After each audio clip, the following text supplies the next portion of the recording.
Hi dears, welcome to Didi Story Time. Hope this video finds you all in good health. ஒரு குட்டி பையன் அவங்க தாத்தா கிட்ட தான் பெரியவன் ஆனோடனே ஒரு சக்ஸஸ்ஃபுல் பர்சனாக மாறணும் எப்படின்னு சொல்லுங்கள் தாத்தான்னு கேட்டானா. அதுக்கு அவங்க தாத்தா அவனை கூப்பிட்டு போனாங்களாம்.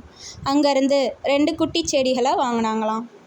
அதில் ஒரு செடிக்குள்ளே வச்சு வளர்க்குறாங்களாம், இன்னொரு செடியை வெளியே கொண்டு போய் வச்சு வளர்த்தாங்களாம்.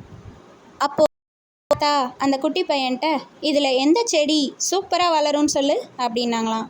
அதுக்கு அந்த குட்டி பையன் வீட்டுக்குள்ளே இருக்கிற செடி தான் செமையாக வளரும் அப்படின்னு சொன்னானா.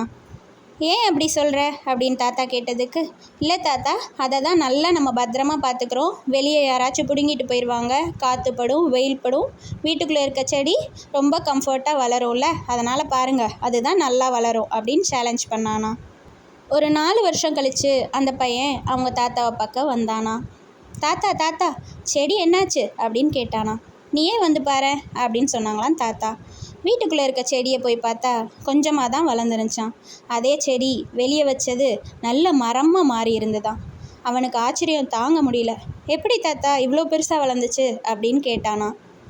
வீட்டுக்குள்ளே வைக்கிற செடி நம்ம பொத்தி பொத்தி வளர்க்குறதுனால அதில் வெயில் படுறதில்ல, மழை படுறதில்ல, காற்று படுறதில்ல.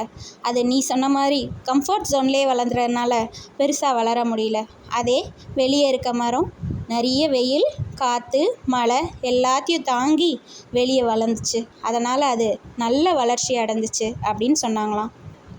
இப்படி தான் நீயும் உன் லைஃப்பில் கம்ஃபர்ட் ஜோன்லேருந்து வெளியே வந்து எத்தனை ஸ்ட்ரகிள்ஸ் வந்தாலும் அதை ஃபேஸ் பண்ணுற தைரியத்தோடு இருந்தால் தான் உன்னை சக்ஸஸ்ஃபுல் பர்சனாக பார்க்க முடியும் அப்படின்னு தாத்தா சொன்னாங்களாம். அந்த குட்டி பையனுக்கு தாத்தாவோட வார்த்தைகள் புரிஞ்சிச்சான். உங்களுக்கும் புரிஞ்சிருக்கும் நம்புகிறேன். தேங்க்யூ.